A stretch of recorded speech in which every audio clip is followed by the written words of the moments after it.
Welcome to Gehenna Gaming, where we tell dark stories and support inclusivity in gaming. I'm Kyran, your storyteller for the evening, and welcome to the 5th episode of Bleeding Kansas, our Vampire the Masquerade Chronicle, based on the Storyteller's Vault Chronicle of the same name, which you can find a link to in the chat.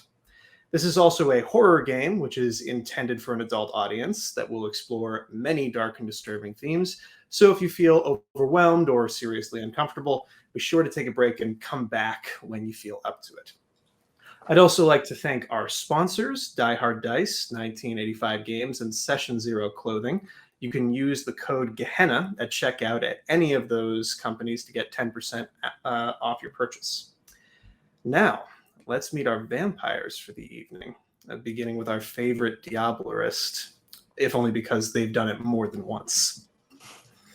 Wow, the favorite Diablerist? Don't worry, we'll all be the favorite Diablerist one day. Hi everyone, my name's Sia, I use they, them pronouns, and tonight I have the distinct pleasure of playing Somber, your favorite amnesiac daddy Diablerist, with my #1 dad mug ready to go. And that's me. Brava. Now, our second favorite Diablerist, only because she has only yet to do it once. But we can get that tally up, I'm sure. Hey, I'm Lynn, she, they, and I'm playing she, her, the Bruja of the group. And you know what? It's food court time, so we'll see. We'll see what's happening. Okay. Next, our resident Thinblood, who would ironically benefit the most from Diablerie and yet still hasn't tried it yet. Listen, peer pressure will get to us all one day. Hi guys, I'm Vin, he, they, and I'll be playing Gideon, any, all. Your favorite Thinblood. Stupendous. And finally, the last member of our coterie who acts like he Diablerized Cain himself. What can I say? My name is Justice, he, him, and I am playing Luther. To say that Luther is ambitious would be an understatement. But then again, from a Ventrue, what more do you expect? Fully granted. Now, let's tell a vampire story.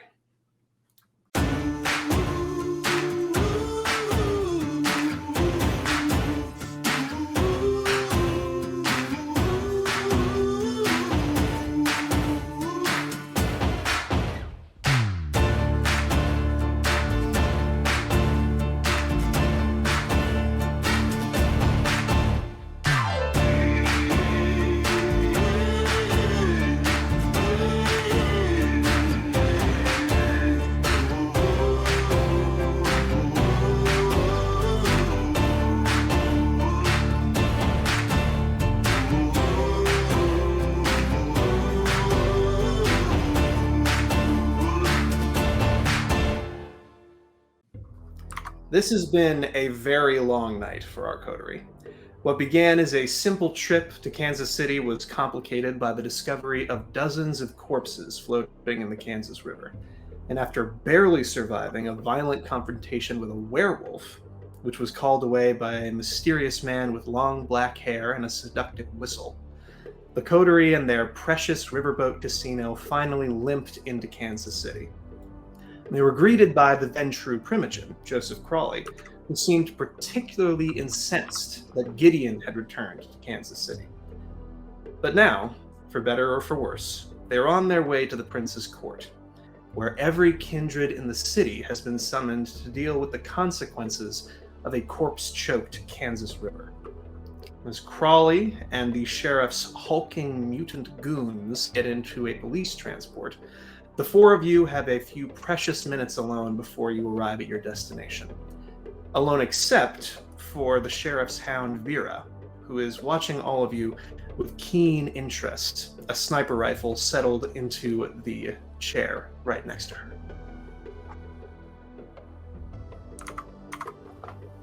Say, Vera, I'm not super familiar with Kansas City myself, but are your rivers usually clogged up with human bodies, or is this kind of a new fun thing that you're trying out to, I don't know, seduce the local werewolf population, whatever the hell that means? Just learning about it today. She gives you a bit of a raised eyebrow, and she says, with an appraising look, No, there are not typically corpses floating down the river, and I believe that is the subject of the meeting tonight. As for werewolves, there are no werewolves within 20 miles of Kansas City. I would beg to differ. I assure you, the sheriff would beg you to not beg to differ.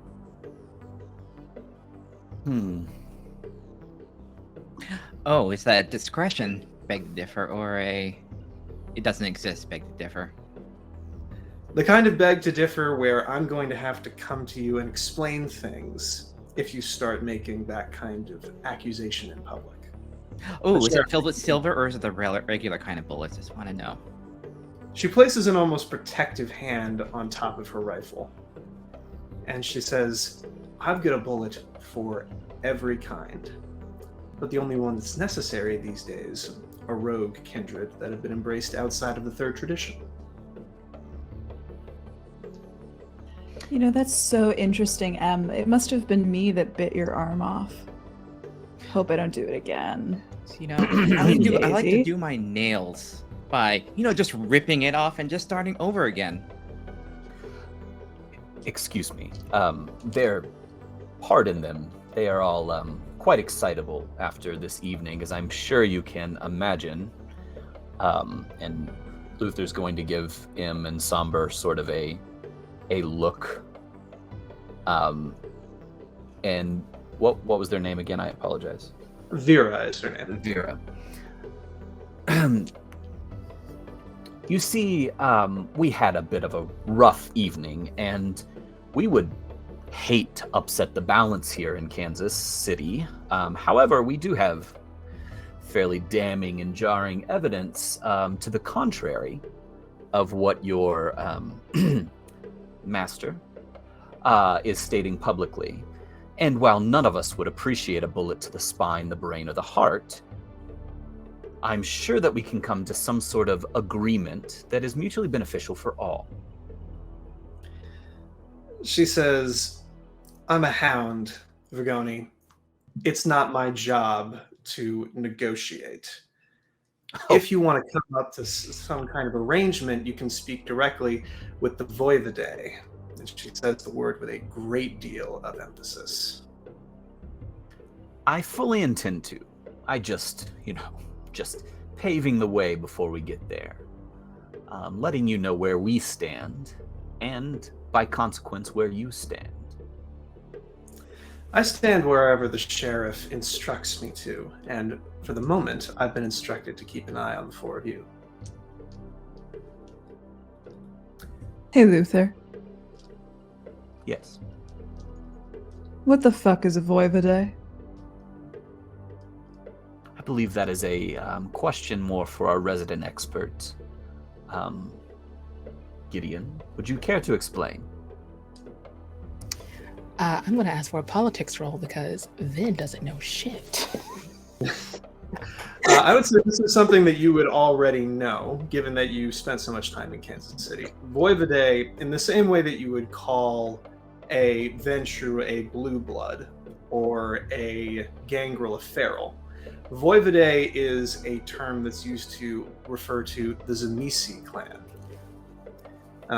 to which the sheriff of this particular city belongs. And given their history of flesh crafting, just saying their name is often enough to get people to reconsider their life choices. And they're going to relay that politely, and I'm going to make that the word of the day. Voivode. She looks over and she says, what she says is substantially accurate. And it looks like we're about to arrive, so any other pleasantries you want to get out before we get to court, I'd suggest you get them out now. We're perfectly pleasant, aren't we, Luther? Certainly. Perfectly. Yeah, I'm I very feel well dressed. We have handled ourselves lovely for, the presence of a dog. I'm sorry, hound. I'm sorry. She rolls her eyes. Now, I just want to check in on everybody's level of hunger. because quite a few of you had to not only use your supernatural abilities, but also supernatural healing. So, Somber, what are you currently at? I am currently. Did I drink the wolf? Actually, is a good question. I don't believe you did. Oh, no, you Okay. did. Okay. Then I believe I'm at 2 hunger. Okay. M, 1. Gideon, 1. Luther. For those playing along at home, Luther has 1 health and 4 Aw. hunger. Luther. You know, Yes. So, just a heads up on what that means. At 4 hunger, any exposed blood, kindred or kind, is going to trigger a frenzy check. And your beast rules your mind, so you're extremely vulnerable to provocation. So even someone looking at you wrong could potentially trigger a willpower roll. Yeah, you had a little bit of that little taste of that werewolf blood too. Indeed. So, lovely. we're going to keep that in mind. For the rest of you, your beasts are relatively leashed.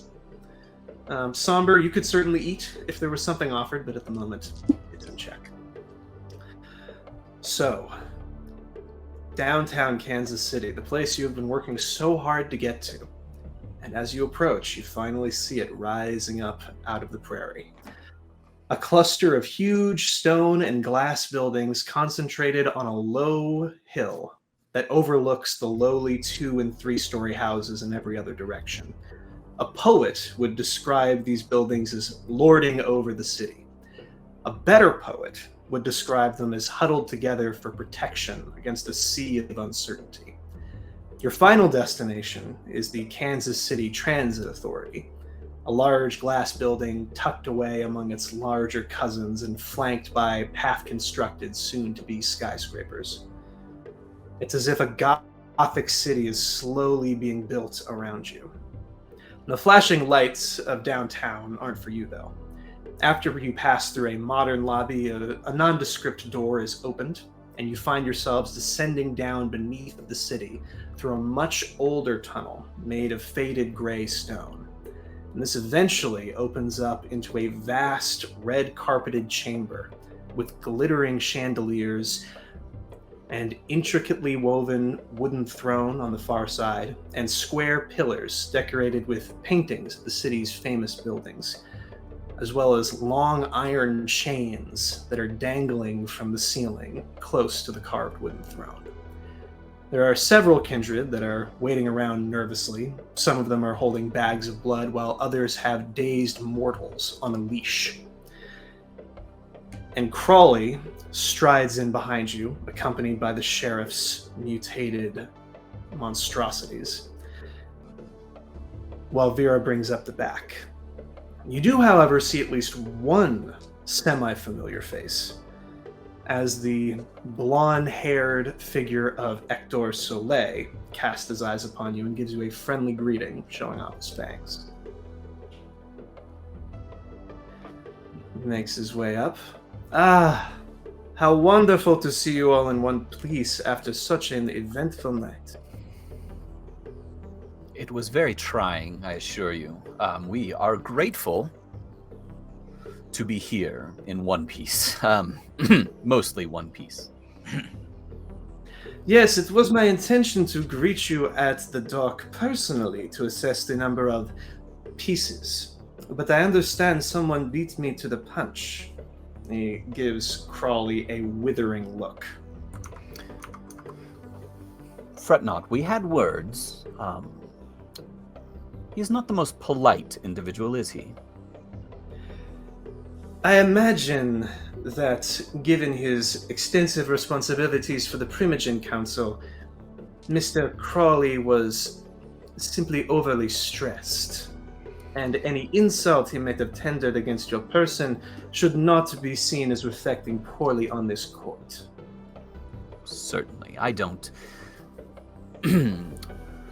attribute insults to a larger body, simply the individual.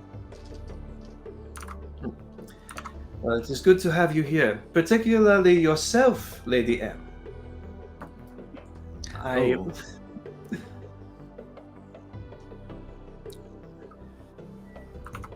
I must say, Camarilla membership suits you. You grow more radiant every time I see you. Ooh, hopefully not enough radiant that I burn you alive. Joke. Well, that remains to be seen. Good to be welcomed after a bit of a frosty, play at the place. It's good to be here. Yes, I understand you ran into some complications on your way in. You could say that. That would explain the statement I'm making currently. Well, now that we are both loyal subjects of Prince Rutledge, I trust that you will not deny the gift that I proffered you some nights ago. And he once again pulls out the small wooden box.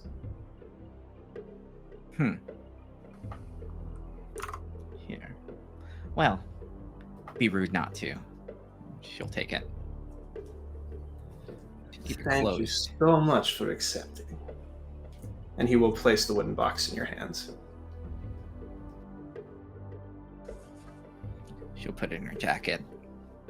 All right. He looks mildly disappointed not to see you open it up, but he merely sniffs and turns his attention to the rest of you. And I do not believe we were ever formally introduced.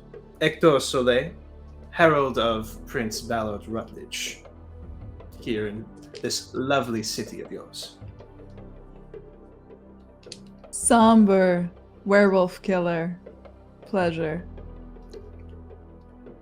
His brow furrows immediately. And where, pray tell, was this lupine slain? Oh, somewhere downriver. I see. It's just a nickname, funny little thing I picked up along the way. I believe the exact distance from the city depends an awful lot on some conversations that must be had. I see. Very well. And he turns his attention to Gideon.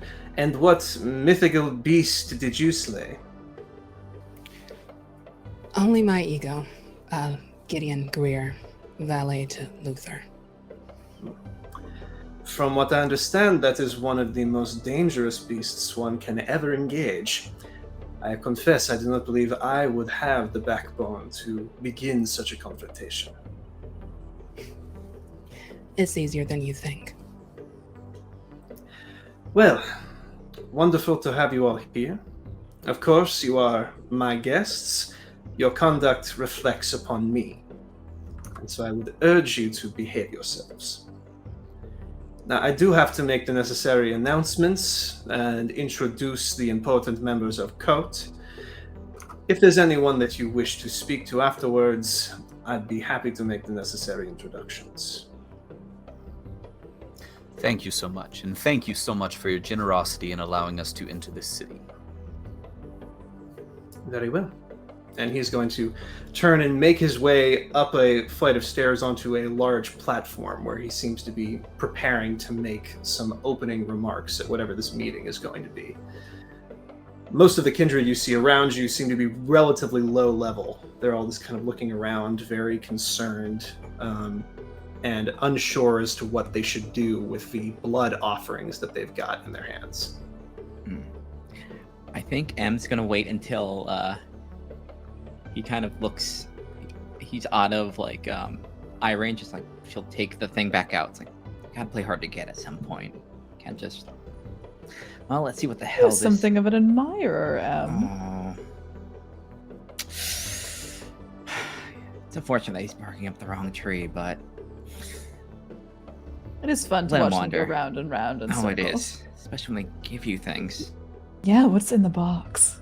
Sundra leans over M's shoulder to look. Are you... Oh, The box killed Lynn!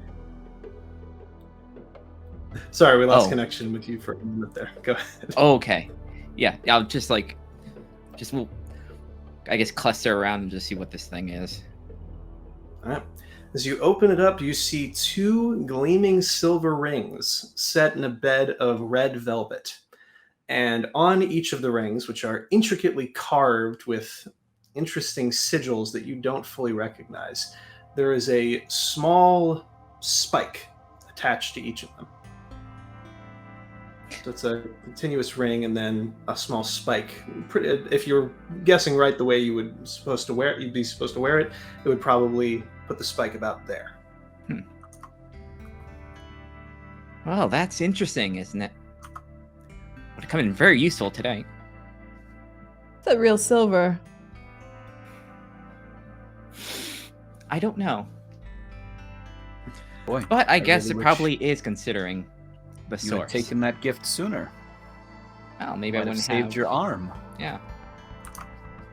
But No, it makes me wonder if that's a gift or a warning. That is very That's- astute of you, Somber. that's exactly what I was thinking. It's something I would do. Or you would do, Luther. I appreciate your confidence, but I'm not sure I would have seen this one coming. Now, I am an expert on finding things, but does anybody have any idea what the hell this stuff on the inside or on the... She's Well, holding anyone who wants to give me an intelligence plus occult check can certainly make a quick examination. I made the right call in having other people, because M does not have any idea what that is. Do we remove anything if we don't have any pips in a skill? If it's like No. 0 pips? Okay. No, you don't remove anything. There's none of you 2 have successes. 2 successes? You have no idea what those are. Other than you think you've seen rings like this in the past, where they were entirely mundane, normal rings, but you could use it to prick somebody when you shook their hand. A medieval version of a hand buzzer, essentially. But other than that, you have no idea what any of these sigils are, what the significance of these rings are. You'd have to speak with somebody who has expertise in that kind of thing. And as you are all examining M's rings, Hector seems ready to make his announcement. He gets up and clears his throat, and he says, "Thank you all for being here tonight. May I present His Majesty's guests for the evening, the Barons of 18th and Vine and Westport, Diana Morgan and Belinda Efright." And coming in through a arched doorway directly beneath the platform that he's currently standing on, there's a tall African-American woman dressed in a billowing red dress, and next to her is a yellow-eyed white woman with obvious curving fangs, even with her mouth closed, who's in a bright yellow dress, and looking at everyone extremely hungrily.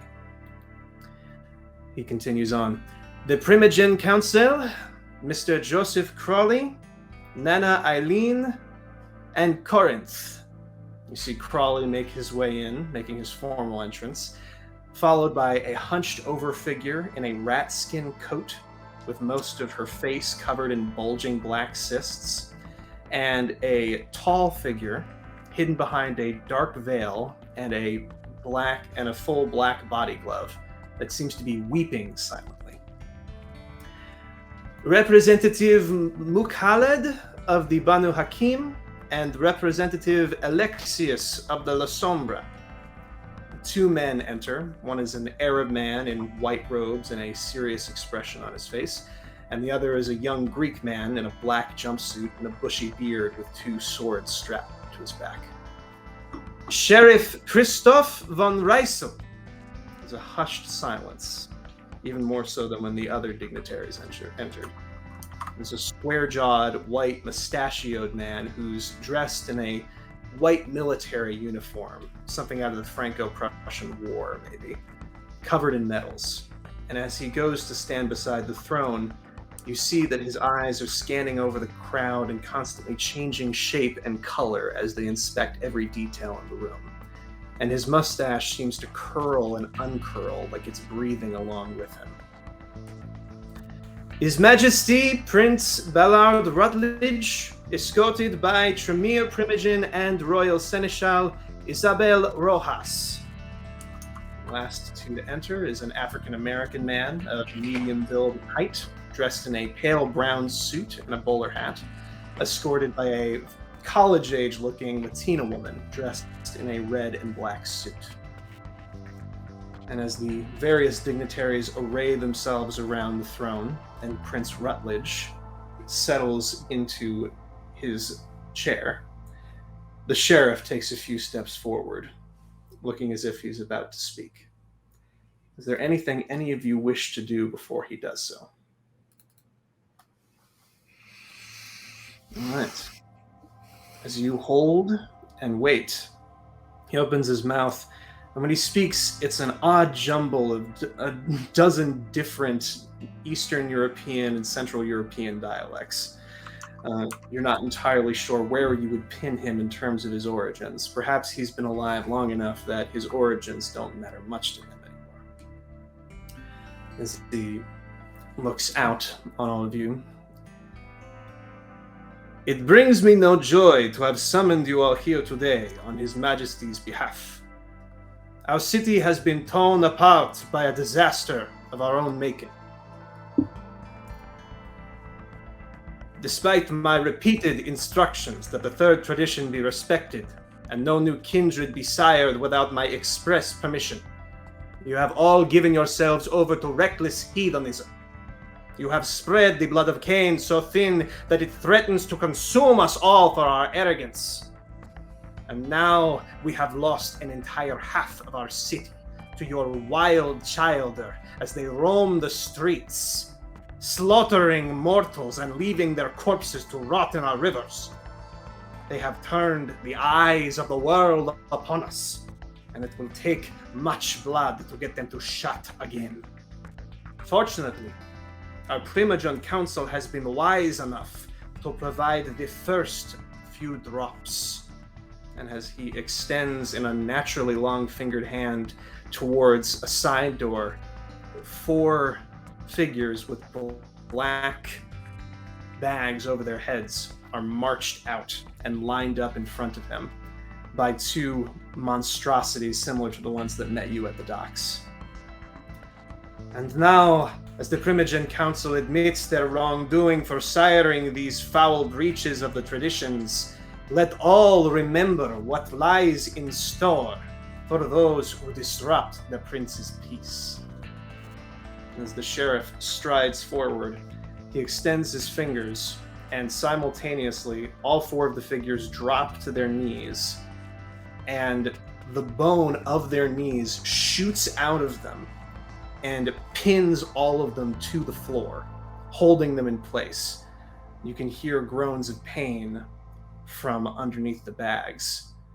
He then walks behind them, stretches out his arms again, and hooks made out of bone extend out of each of their necks, curving in like inverted horns on the sides of their faces.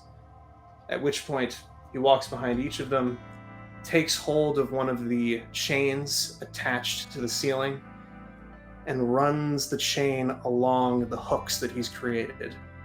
And after he does this to all of them, at which point they are all screaming in pain and begging for mercy, he snaps his fingers, and the chains rip upward, detaching all of their heads from their bodies, spraying blood all across the court, and reducing them all to bloodied husks.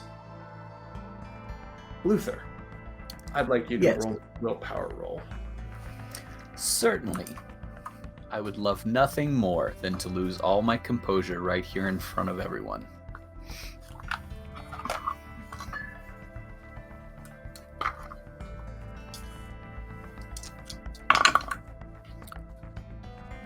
One success. One success. That's enough. Willpower roll, you just need 1 typically to avoid going into a frenzy. But it's tempting. So much blood, kindred blood, the sweetest kind, spattered across this place.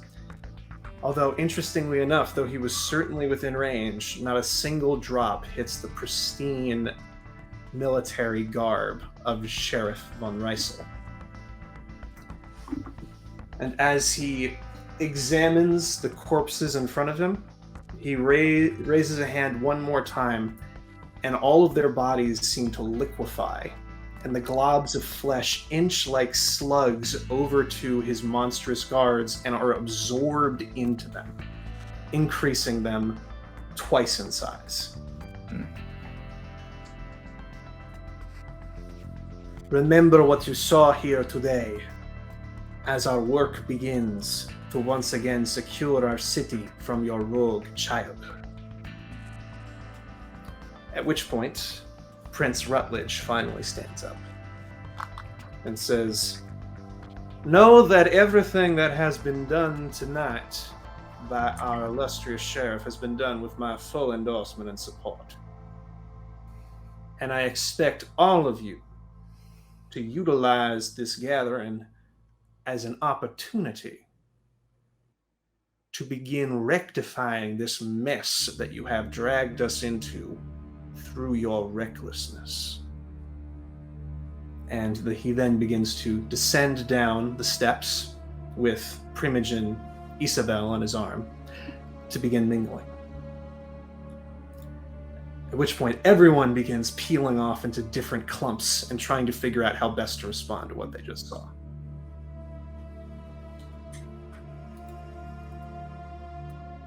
Somber licks like the top of their lip, where I think if you said the blood rained down, I assume that it has splattered all over their face and all over their clothes. It rained down in the front area, so it didn't quite hit you, but zone. you can certainly smell it. Exactly, splash zone. Splash zone. You know, that's a really interesting... And they turn to the rest of the coterie. That's a really interesting way to execute a couple of vampires, isn't it? Yeah. They Creepy didn't as look fuck. very much like vampires to me. Or excuse me, they didn't look much like werewolves to me.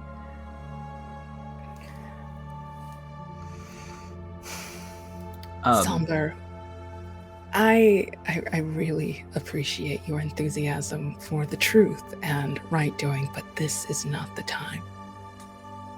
No. When is the right time then, Gideon? We'll just have to figure it out. Play by ear, but just not now. Somber, Gideon is quite right, but more importantly, this is an opportunity. We have information and knowledge that could be damaging to others here, and we must use it in order to gain the greatest advantage. Yes, friends and enemies. Pick. How do you all suggest we pick this place apart so that we can come to the highest advantage when all of the dust settles?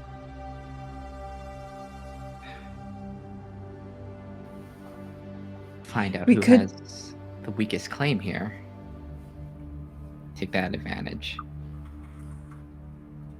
One way, but this isn't my court. This isn't my area. Anyone else has any ideas? I need to talk to that woman in the red and black suit on the arm of the prince. Well, that seems like a wonderful way to start. I'm certain that we should probably pay our respects to the prince anyway. And perhaps Hector could provide an introduction. We are newcomers here.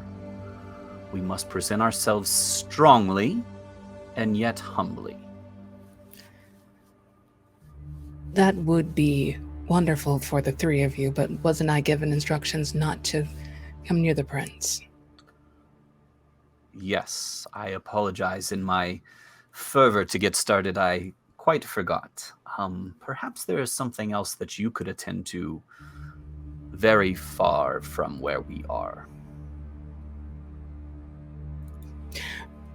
I'll find use in the corner. How about that? Oh, I'm sorry, is the prince afraid of Gideon? Nothing so gauche. It's quite subtle and not something we should discuss here. But dangerous enough to keep. Oh, that must be an interesting. Whatever it is. If we survive this, I will happily share. Ooh. Don't worry. I tend to survive things that I get myself into. Was that something 42 times?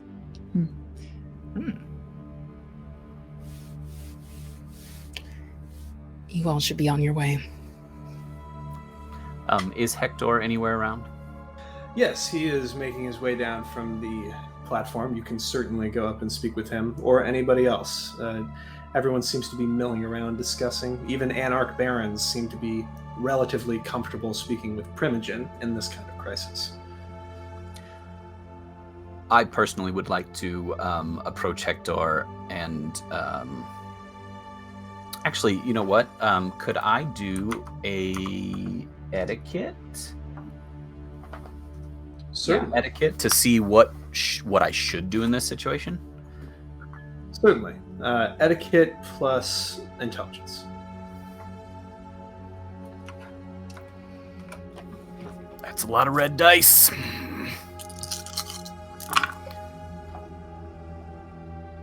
Three successes. Okay. I do have a 1 on one of my blood dice. All right. So that is only important if you fail on all of the other ones. Okay. Okay. So that's what would make it a bestial failure. But certainly do keep track of those. So you know that as a newcomer here who doesn't have any direct relationship with the prince, any official position, the local customs would dictate that it is actually your Primogen who should be making most of the introductions. If you wanted to have an edge on this kind of on any further conversations you might have with a high-ranking official, hopefully your Primogen would introduce you, give you their endorsement, etc. Having the herald introduce you is something that's a little outside of the usual bounds of etiquette.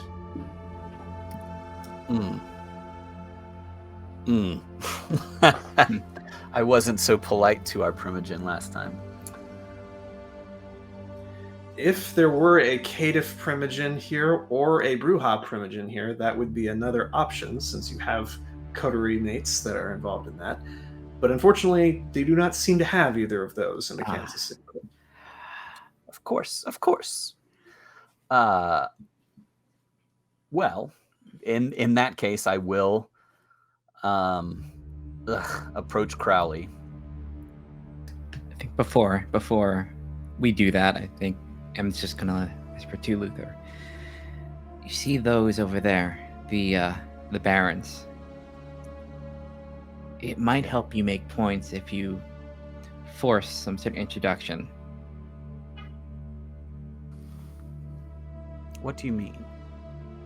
If you want to make nice with these people, icy scene with a turncoat and the barons might be something.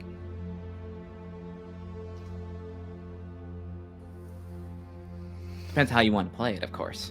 Certainly. It would be wise to build a base of our own before we get too deeply involved, but I do not know what the best course of action is. I apologize. I'm a little out of sorts. Perhaps it's my brain might not be functioning properly until I can feed. I mean, I'm sure they have ample supply of blood here at some point, right? That's how these things work, right? There's this is a party, there's refreshments, that's how these things work. I mean, if you're lost, I am completely in the middle of nowhere with this. There are certainly servants walking around that have carafes of blood. However, this seems to be most of the kindred here seem to be providing blood, handing them to their respective primogens, evidently paying some kind of blood tax, either through living mortals that have been ensorcelled that they are handing over, or full blood bags that they're providing. Yes, I have a particular hunger, and I do not believe that it would be satisfied here. Perhaps. Ooh, what? You have a taste now, huh? Perhaps we divide and conquer, much like we did in Lawrence. Somber, perhaps you could find a baron that you can sweet talk while I approach the prince, do our introductions as is proper for us arriving in his city. I will certainly get you the contact information for his arm candy, Somber, and perhaps I can arrange a meeting for the two of you at a later date.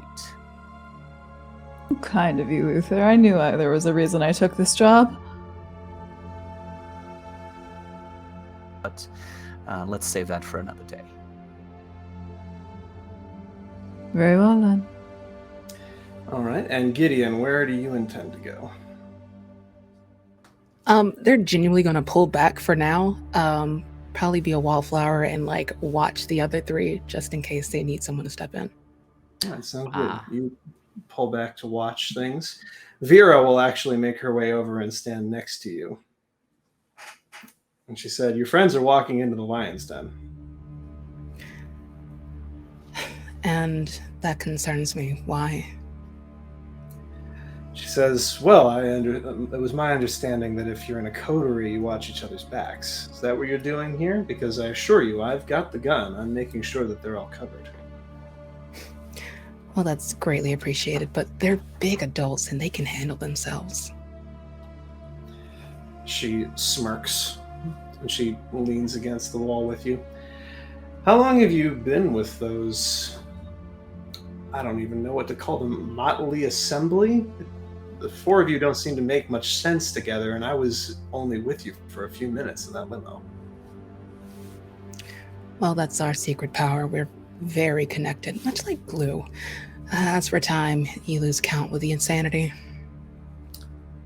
Did the one in the suspenders really kill a werewolf? Would you like to hear the truth? Always interested in that. I have no idea. Well played. How long have they been with you, anyway? Above game. Hasn't it been like a couple years, a few months? I think it's been a remember few time's months since you originally picked it Oh, up. right.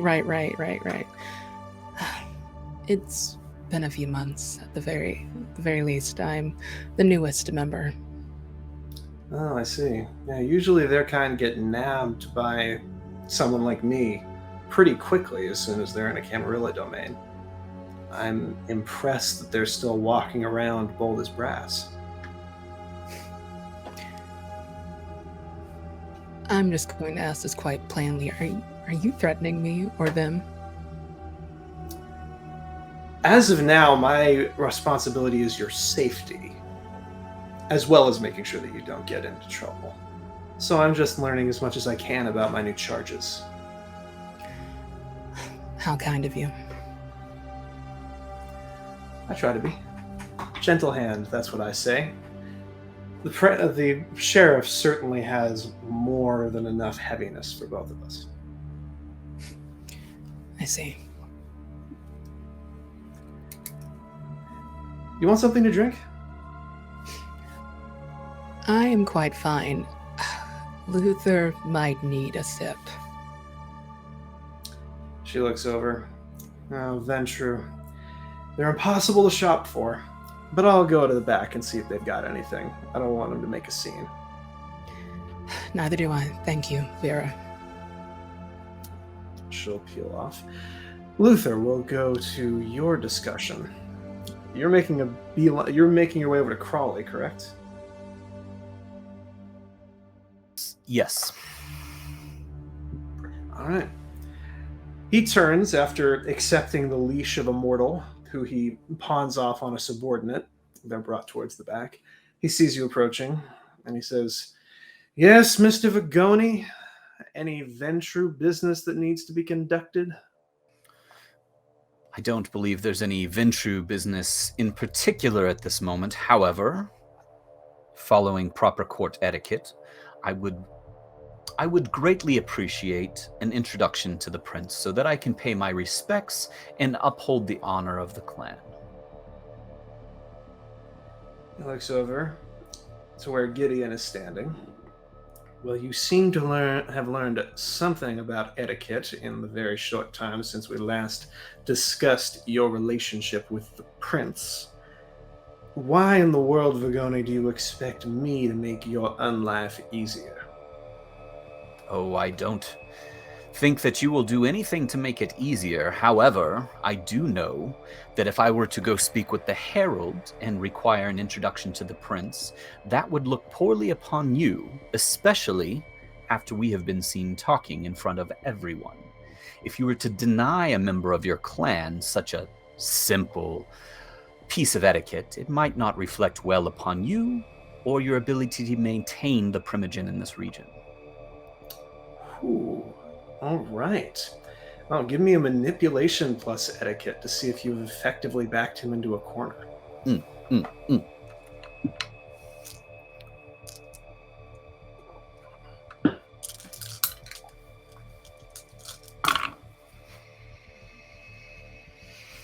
Only 3. Great.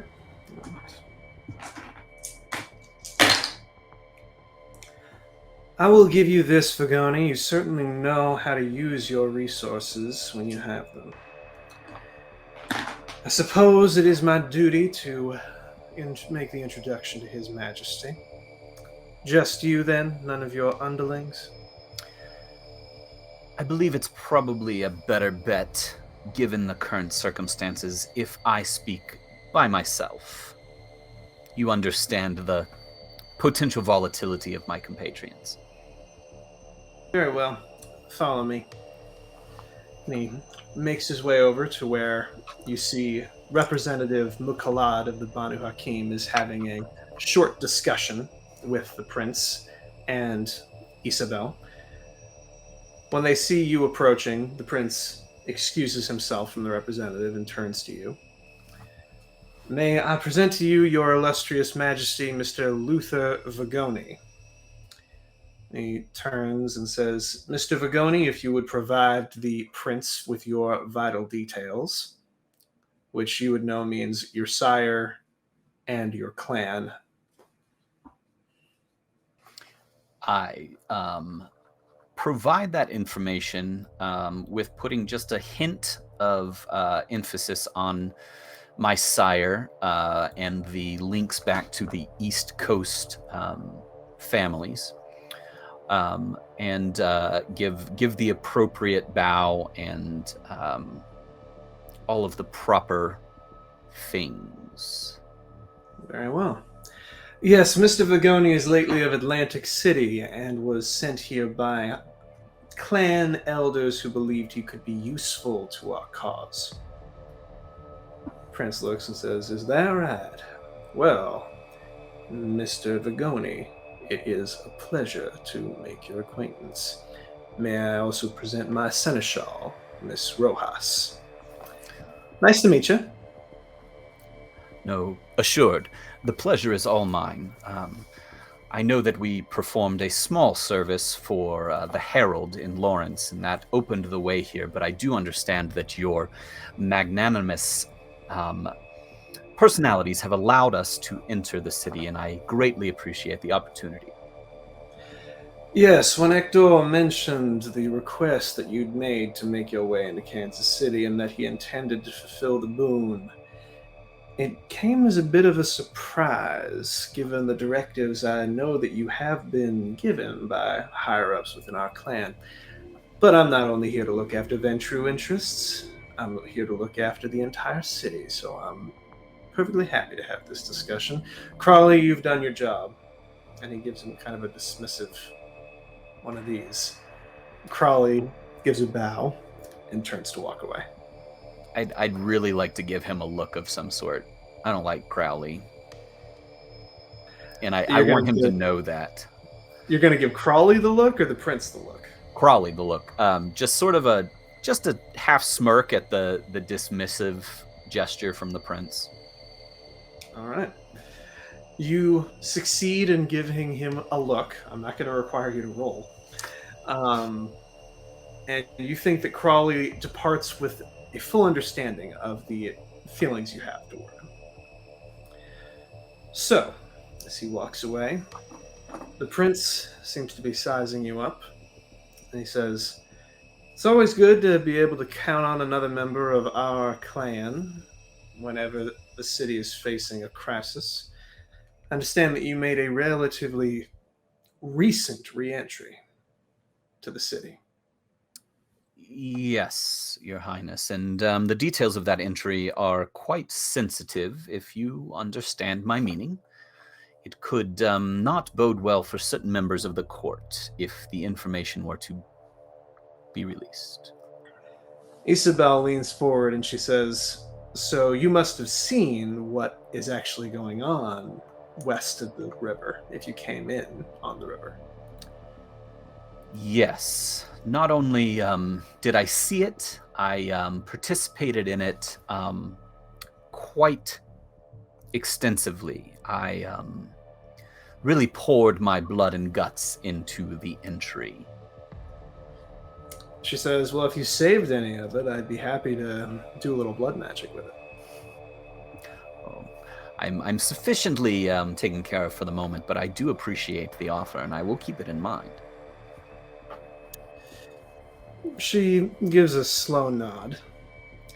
And she says, "If it's all right with you, Your Majesty, I think there's other people I have to have discussions with, and I'm sure Mr. Vergoni is plenty entertaining if you require conversation."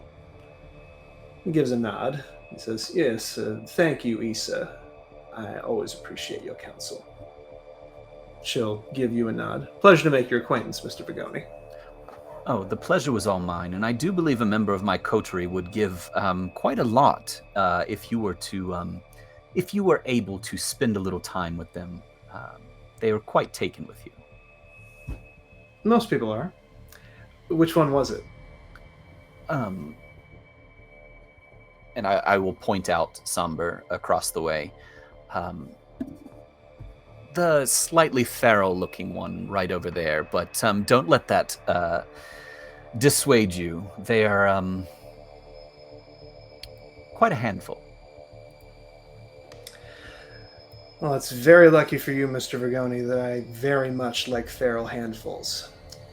So, I'll speak to you later. And she'll make her way away from the prince.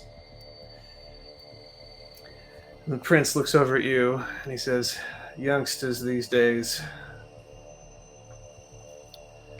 I believe that I am probably taken into account when you use the term youngsters, one such as yourself. But I genuinely do appreciate your acceptance of me in the city, and my coterie and I are at your disposal for personal or for clan business.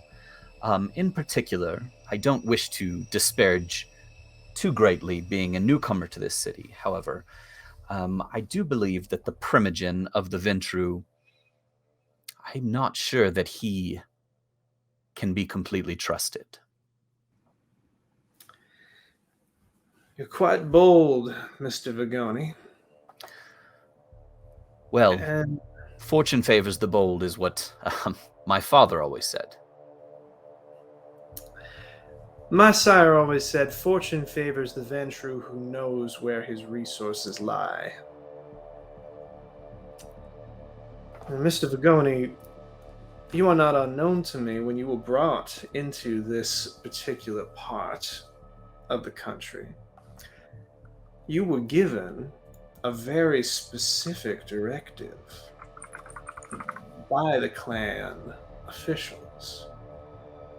And I can see, he looks over in the corner where Gideon is standing, that you have chosen to not follow said directive, and as such have lost my good favor, as well as the good favor of your own primogen.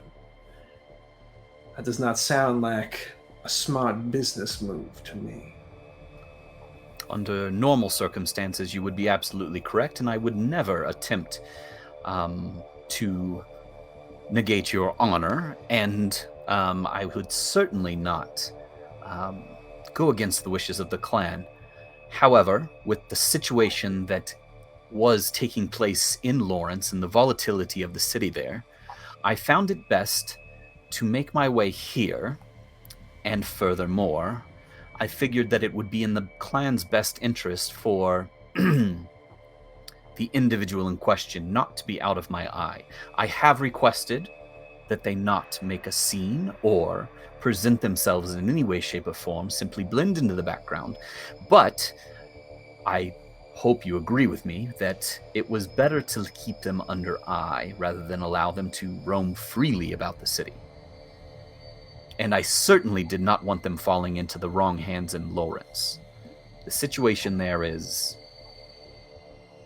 quite unstable. He leans forward and he says, "It occurs to me that if they were no longer among the unliving, there would be no risk of them falling into the wrong hands. And yet you failed to take this opportunity when it was presented to you. You cannot honestly expect me to believe, Mr. Vagoni, that you would have had any trouble dispatching this thin blood when they were placed in your care." You are quite correct. It would be well within my bounds to take care of the individual and make it look as natural as it may. However, I may have received some outside influence that encouraged me to keep the individual among us. This is coming from higher powers back east that may or may not wish you well in your advances through the city of Kansas City, and one of the reasons I wished to present myself was to bring this to light. I was explicitly forbidden from dealing with the individual in such a way in order to keep what may or may not be a leash on you from the Ventru back east. I felt it was my duty as a newcomer to this area to make sure that this was brought to your attention.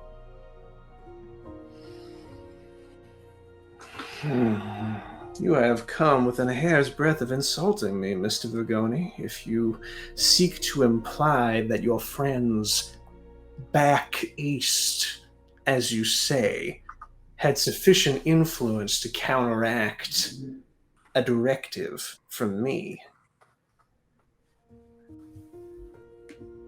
And because I do not wish you to continue operating under such an illusion, I am going to part the curtains for you. From the moment that Gideon entered your care, you have been working for me, Mr. Vagoni. It was my directive that they be removed from the city, and I was not able to give the directive that they should be eliminated because I owed them a boon for many, many years of faithful service. I tell you this so that you understand the dynamic within this court. The buck very much stops with me, and while I might appreciate assistance from other Ventru, they do not contradict me in my own realm.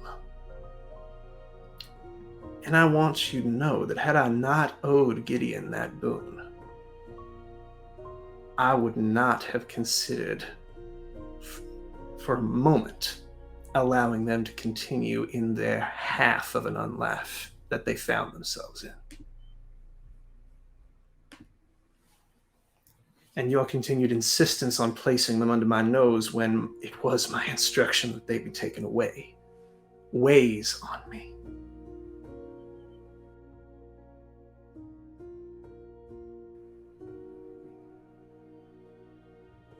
I absolutely understand, and I meant no insult. I promise. I thought I was simply doing the will of my betters, seeing as I am but a fledgling in this land.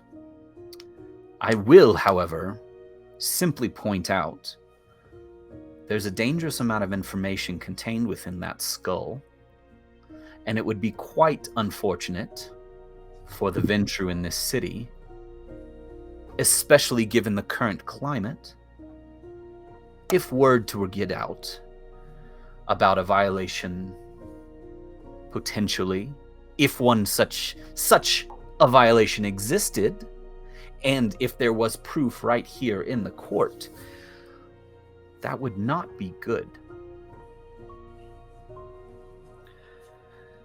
You're making reference to your earlier allegation that Crawley is not trustworthy? That perhaps others would be able to fill his office better? In a word, yes. Perhaps those with the discretion required for such a position. Mr. Vigoni, you undoubtedly have a mind that was well suited for our clan. I can understand why you were embraced. However, I do believe at the moment it is being held down with sentiment, given that I made it very clear just now that I would like to see Gideon expunged, and you did not offer to hold the axe. Now, I'm not going to tell you how to run your own coterie. I like to think that I am a progressive prince in that way. But from one venture to another, I'd like to give you some advice, especially if you're hoping to earn a place in my court. This is a lesson that I believe every member of our clan should learn at some point. It's one that I learned long before I became kindred. When I was still mortal, I was apprenticed to an undertaker. It was my first job, and I admired the man greatly. Maybe the only mortal that I ever have admired. It was a macabre business, but he was still a businessman. It was in his financial interest to only produce smaller coffins, not larger ones. In his interest to only have those in stock. I'm sure you'll understand. Less wood, less expense. And so on those occasions where he received an overly long client presented into his care, he would dutifully charge the family for the larger box, but then he'd get a saw. And to save a couple dollars, he cut off a couple feet, as it were. I have admired that man long, long after he died, because he taught me an invaluable lesson about doing business and being a Ventru. When you can afford not to care about someone, don't. And that is where the profits are to be made. So I hope you understand, Mr. Vigoni, that you and your coterie have a very small period of time to prove yourselves essential and valuable to me, if you wish to continue existing within this city. And if you fail to do so, I won't hesitate to reach for my saw. Have I made myself abundantly clear? Crystal clear, my lord. Very well. You have taken up far too much of my time, considering your generation. And I'll be moving on now. He turns on his heel and marches away to speak with someone else. And I think that is an excellent time for us to take our break. So, we will be returning in just a moment. Thanks again to our sponsors. Check out the chat for any links that you might be interested in, and we'll see you all in a moment. Producer Nick here.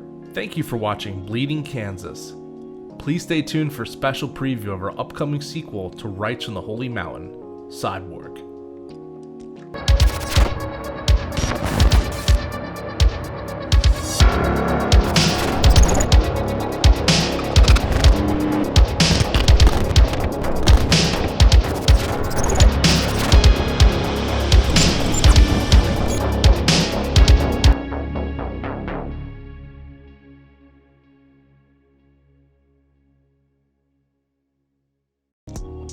If you want to check out the source material, you can head to DriveThruRPG to pick up Bleeding Kansas from our very own Storyteller Kyran. Link in the description below.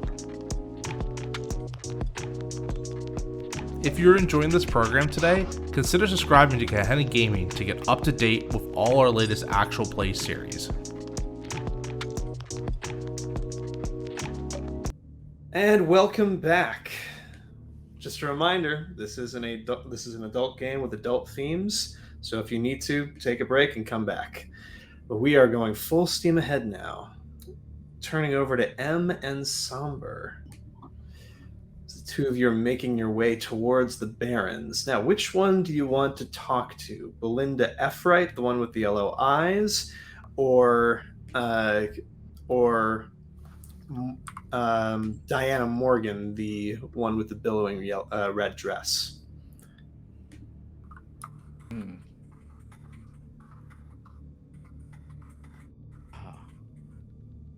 You want to think Em will take the one in the red dress?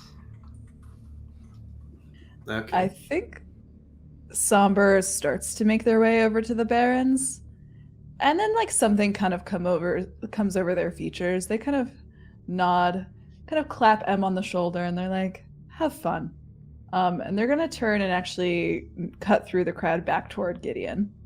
But we can resolve that later. Okay, we'll go with M first. M, as you approach Baron Diana, she looks over at you and you actually see her smile quite broadly. And she makes her way over and she says, "It's M, isn't it?" Oh yes, that's right.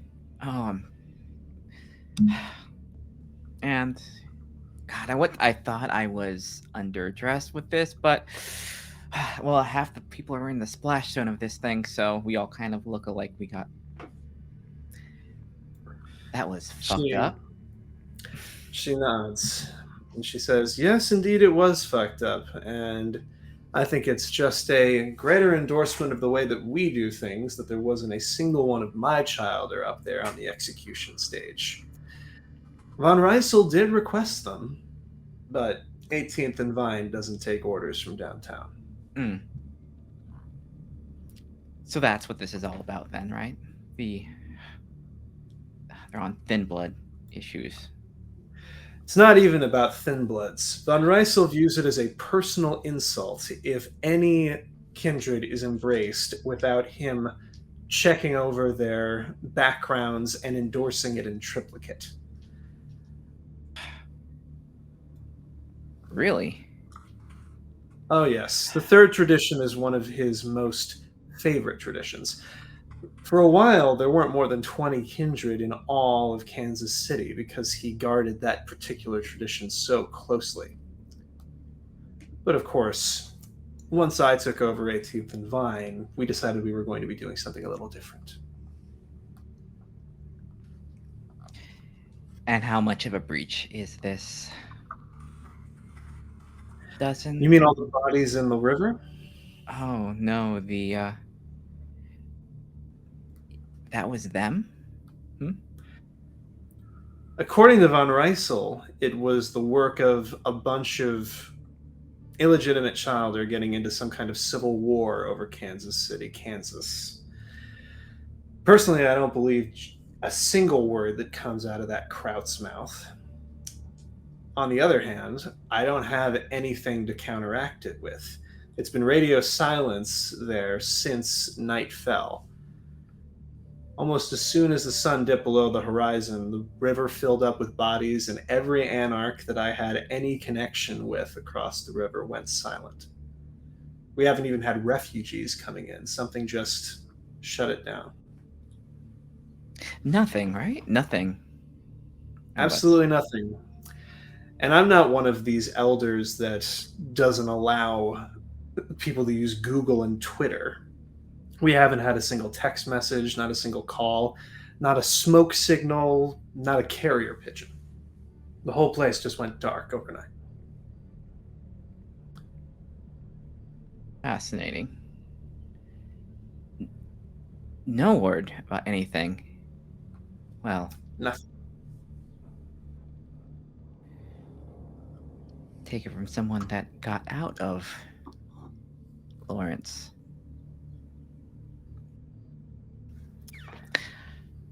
I certainly came here with matching sets of nail polish.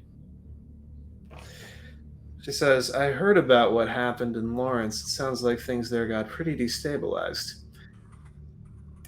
I hate to think that the same thing happened to half of our city.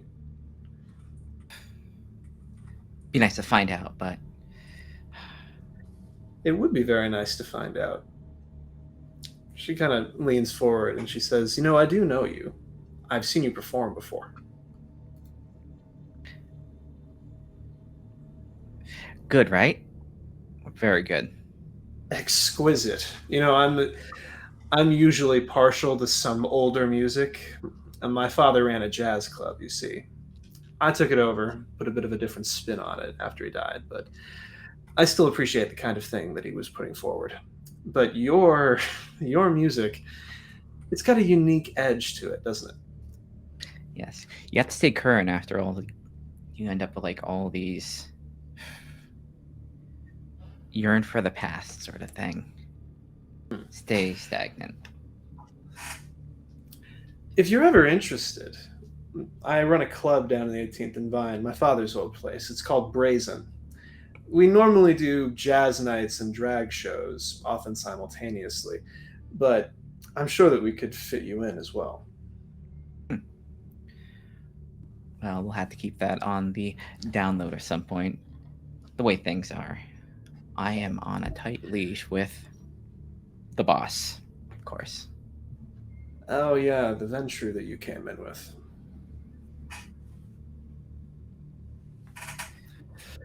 Seem dissatisfied about that. What exactly? I have had a great deal of friction with the Ivory Tower ever since I set up here. I've made 18th and Vine a bit of a mecca for anarch-inclined Toreador. And the Ivory Tower tends to view the Toreador as one of their go-to clans, and so they didn't appreciate how many of them I was sapping away. But it's incredible how much better the art gets when you're not catering to a bunch of prissy rich assholes and start actually giving the people what they want. Yes. Yes, time to shake some things up over here, especially. It's hard to find good clubs out here, I'll be honest. Yeah, some of my favorites were over on the Kansas side. I really hope they're still standing. But right now we're completely in the dark. If you and your coterie really want to make a difference to what's going on here, you might want to take a look at what's going on across the river. I'm not able to at the moment. I have to lock down every property I have because Von Reisel's on the warpath, and I wouldn't be surprised if he uses this whole thing as an excuse to start burning everything I've built to the ground.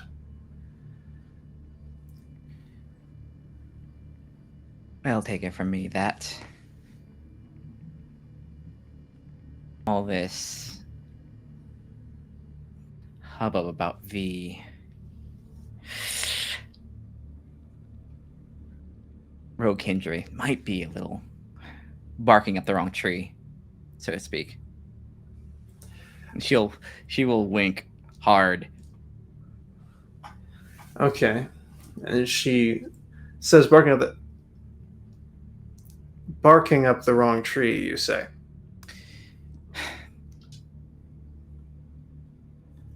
Yes. If you can provide evidence of that,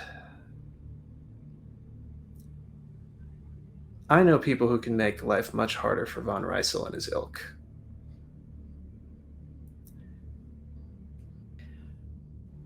She will point at the prince. What about him? Ballard?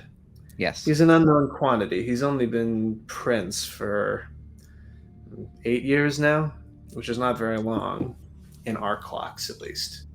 He and Von Reisel have a bit of a tense relationship. Von Reisel's still waiting for his paramour to come back and rescue Kansas City from itself.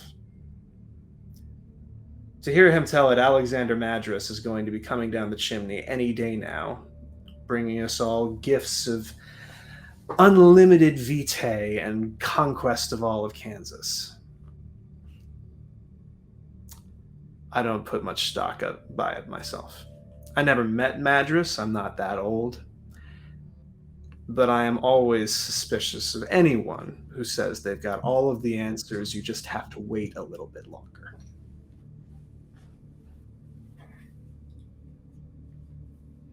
Oh, that's... Thanks. I've been new here, and this is infuriating, honestly. I agree.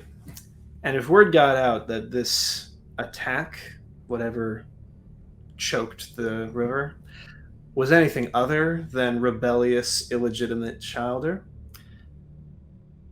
Von Reissel would certainly take a hit. The only thing that keeps him where he is because people think he keeps us safe. And if he has allowed any kind of infestation to grow up under his nose, well, I wouldn't mind seeing the asshole go. He's half the reason the Camarilla is as strong as it is here. He's an elder. A powerful one. Certainly see why that display was certainly something. Yes, he does have a bit of a flair for the dramatic. Maybe I should book him for one of my stages. And we'll get really close. It's like, before we go, did you start a scene? How do you mean?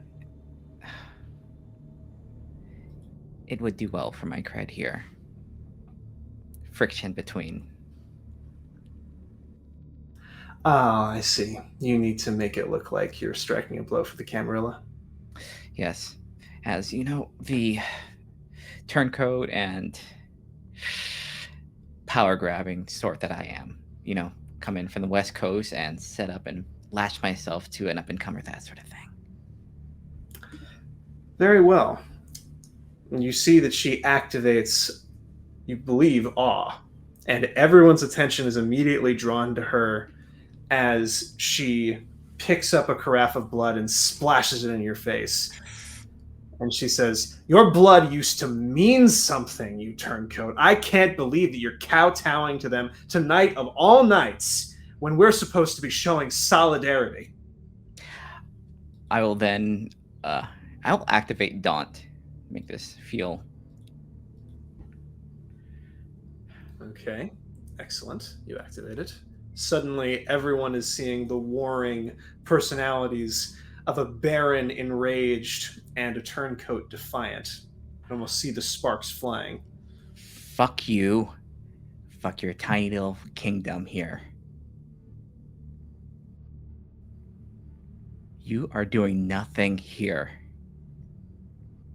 You will die here, and you might as well just take. Might as well get what you can, because what I've learned here, solidarity brings nothing. You gotta take what you can. All right, then. Go ahead and give me an intimidation plus charisma check. Okay. Plus charisma.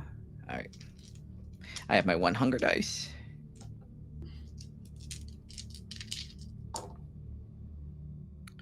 All right, that was 1 success. 1 success. All right. Given that she's purposefully trying to botch this, I'm going to take a few dice away. All right. Not your best performance, but with her assisting you, you're able to make a pretty good display of it.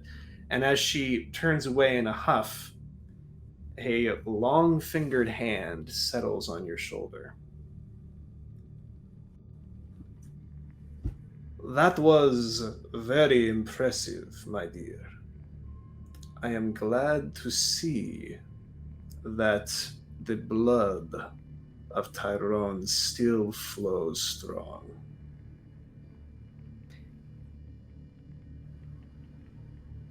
Shield turns like, what the fuck? Are you? It's Sheriff Von Reissel. And he says, Please, calm yourself. I am here as a friend.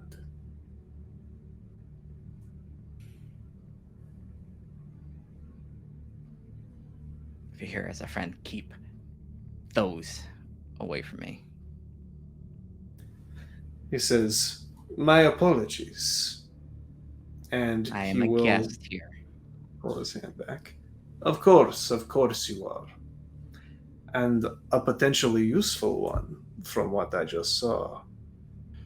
There are not many of your clan who understand the importance of maintaining the traditions. You can feel free to call on me, and he'll extend a card towards you. Should you need anything to help with your transition into our cause. She'll look at it quizzically and then look at him in the eye. And she'll nod. Best of luck. And he'll turn and walk away. Somber, you said you were making your way over to Gideon. Yes, indeed. Cutting through the crowd like a shark. Right toward Gideon's corner. Ideally, as Vera has gone off to try to find like a nice blood bag for Luther, so she's not there like playing babysitter anymore. Yes. Like they walked just long enough with M to then turn around and go back to Gideon. And they saunter up. Gideon. Somber.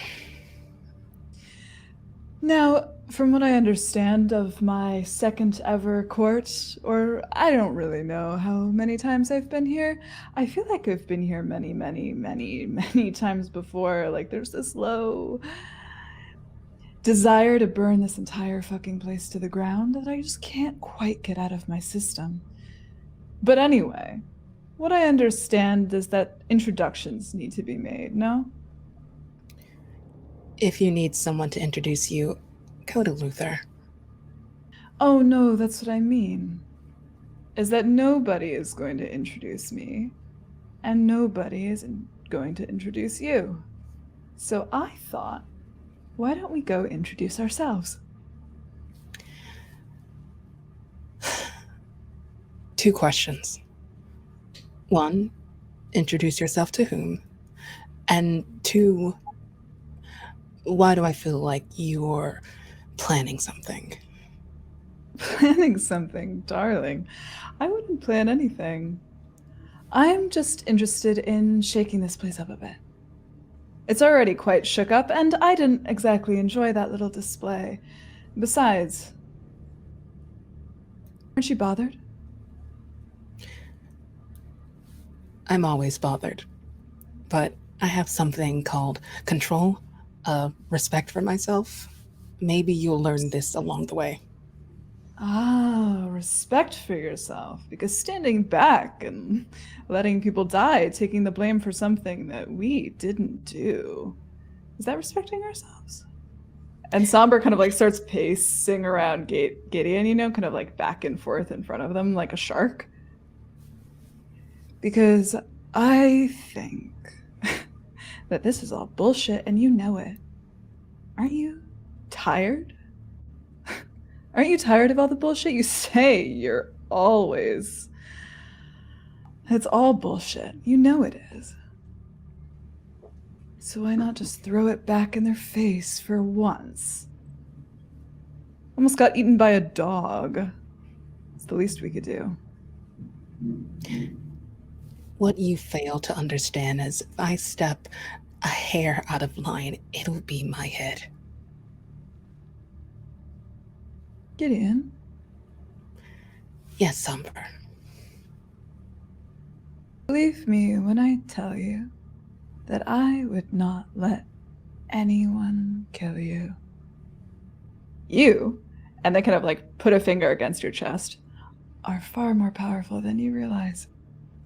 That's all I'm trying to do here. And everyone should know it. I'm aware of the multitudes I contain. I'm quite confident in myself, but I'm also smart. How about I meet you down the middle? Maybe not your preferred target, but we can still have some fun. And they kind of tilt their head in the direction of the person like covered in the boils. I have a secret. A lesser secret, but a secret nonetheless that could help us out. How about that? You're quite like balance, like the god who keeps me in check. Fine then. I'm not a god. And they smirk. Not yet. Stick around, kid. Maybe you will be. Tell me your secret. And instead of answering, they're going to go to that person directly. All right. And then Isn't they a baron? The person in the rat skin was, I believe, the Nosferatu Yes. Primitive and Eileen. So she turns her head Thank toward you. the bulbous stuff growing out of her face, and she says, "Oh, hello there, dearies. This is not exactly up to court code, is it? Just walking up to someone without a formal introduction?" Oh, you don't understand. I'm here to make said formal introduction. My name is Somber, King of Werewolves. "Oh, I'm sure you are. Oh, it's absolutely adorable." And she looks over and she says, "And are you King of the Fairies over there?" Not quite. I'm simply one of the associates of Luther and Gideon Greer. "Oh, so wonderful to make your acquaintance, darling." And she grips your hand and she says, "I have to say, I've got a few inklings about the difficulties that you've faced. It's something that my clan always takes an interest in, and I just want to offer my personal apologies for the way you've been treated." Well, first of all, thank you very much. And secondly, I do have, speaking of your clan, I have acquaintances of mine that need your assistance that are of yours.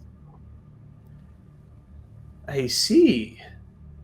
Well, please feel free to enlighten me as to what this is."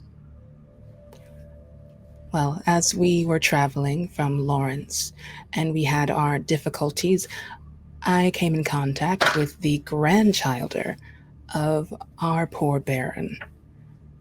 Currently, he was doing well after the festivities.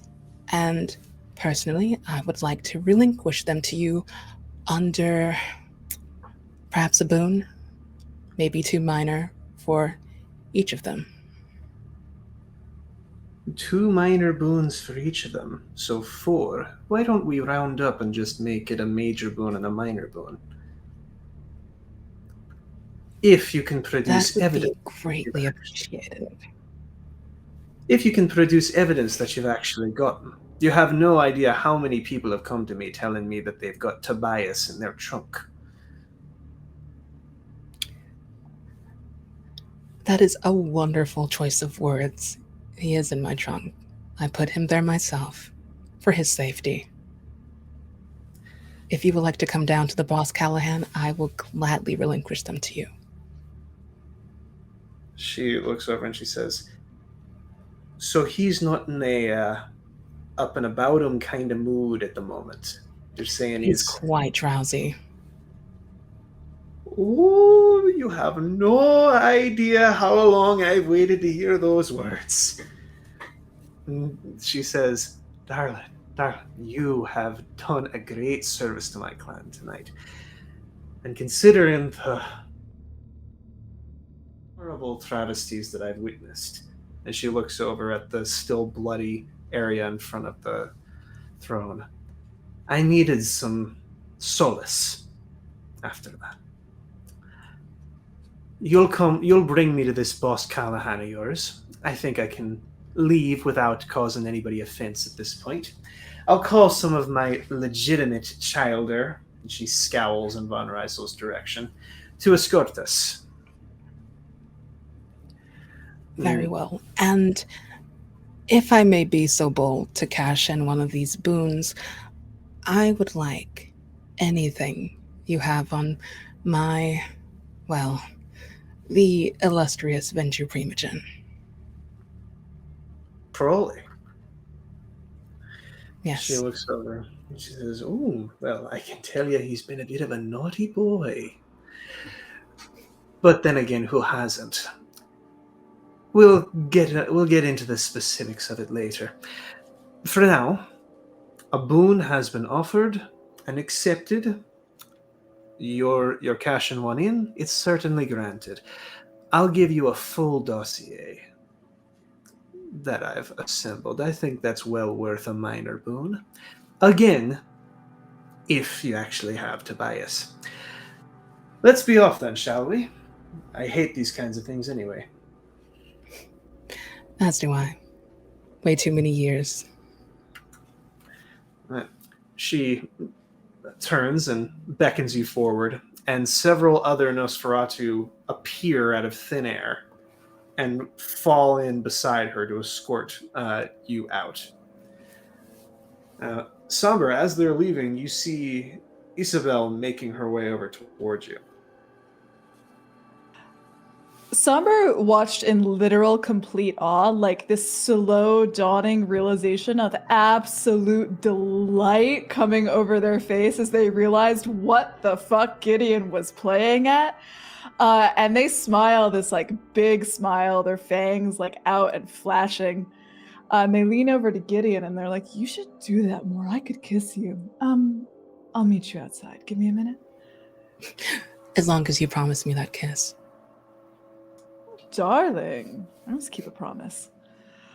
Somber just gleeful now. I think they just fucking like twirl in the middle of this space. Like they unbutton another button. They're like, "All right, it's time to party now." And they just kind of sashay their way right over to Isabel. And she smiles as you make your way over. And she says, "Well, you've got a confident strut for somebody who came in here almost against the prince's orders." That's the thing, darling. If you come in without any rules, there are no rules to follow. She says, I have encountered that exact way of thinking more frequently than you would expect. My name is Isabel. Isa, if you're nasty. Isa, pleasure to make your acquaintance. My name is Somber. I don't have a fun nickname yet, but I'm trying a few out. She kind of leans against one of the side tables that's nearby, and she says, "I was told that you wanted to talk to me about something." Yes, I did. Thank you so much. Luther does work quickly, doesn't he? Yes, and he followed all of the correct channels, even though I could tell it was killing him to do it. So I decided to give him the benefit of the doubt. That's very kind of you. I often like to sit back and laugh while he goes down the right channels and we all swim upstream. She leans forward and she says, "Well, maybe give him a little bit more credit. He's the reason I'm talking to you right now. And I hope that arrangement can be mutually beneficial. So, what's on your mind?" Funny you say it that way. On my mind, indeed.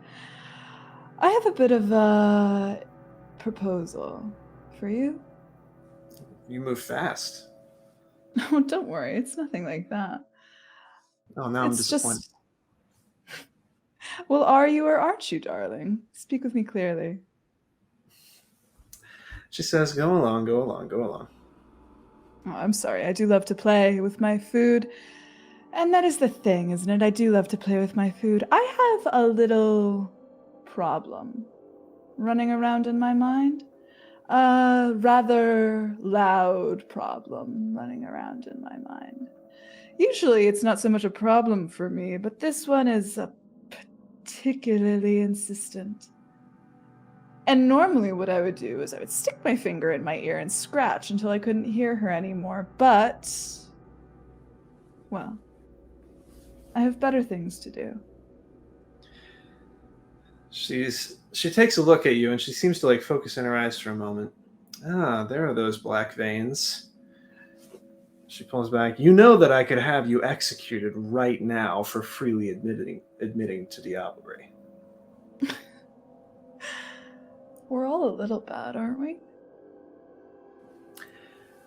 It's just your luck that I've got something that needs doing.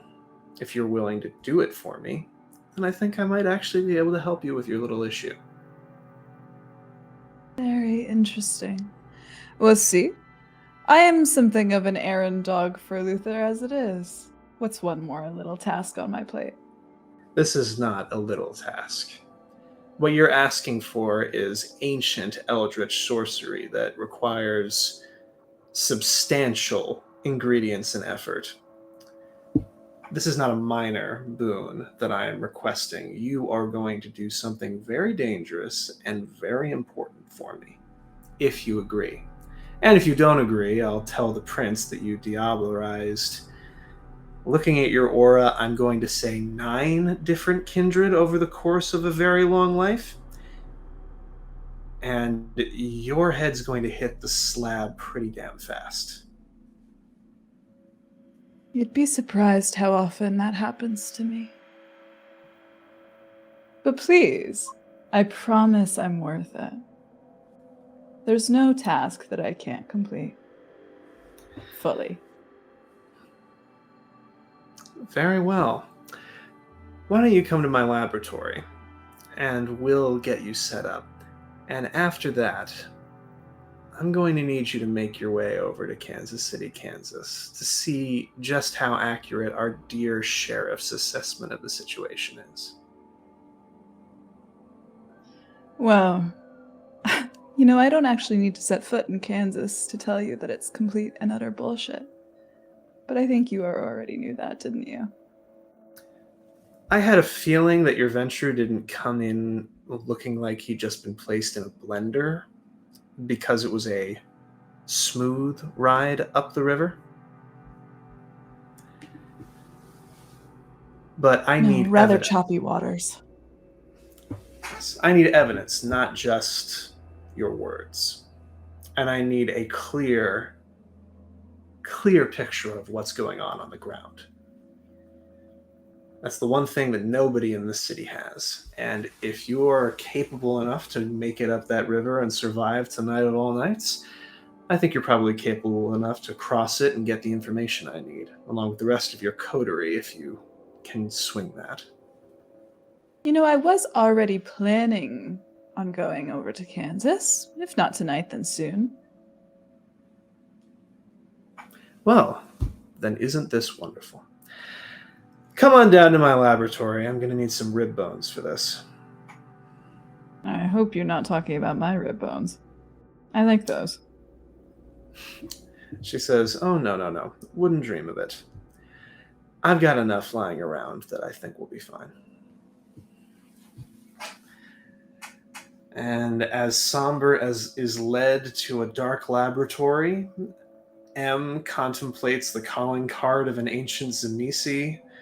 Luther runs through the lessons in Ventrue etiquette that he's learned tonight, and Gideon strolls off back towards the boss Callahan with some very powerful Nosferatu in tow. That is where we will end our vampire story for today. As always, thank you very much to our fantastic audience, our amazing cast of players, our wonderful subscribers and patrons.